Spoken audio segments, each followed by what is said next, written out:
আল্লাহর পরেই মা বাপের স্থান।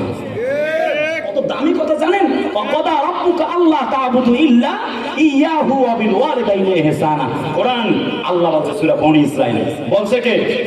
আল্লাহ বলছে আমার ইবাদতের পরে তোমার মা বাপের গোলামি করো। কত দামি কথা।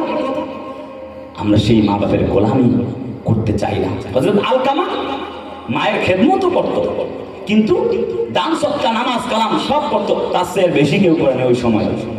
কিন্তু হয়তো কি তার মায়ের উপরে তার স্ত্রীকে প্রাধান্য দিত। সব কিছুকে গুরুত্ব দিয়েছে, মাকে একটু গুরুত্ব কম দিছে, বউকে একটু বেশি। তার আর কালেমা নসিব হচ্ছে না মরার সময়। কথা বলে না? তাহলে কি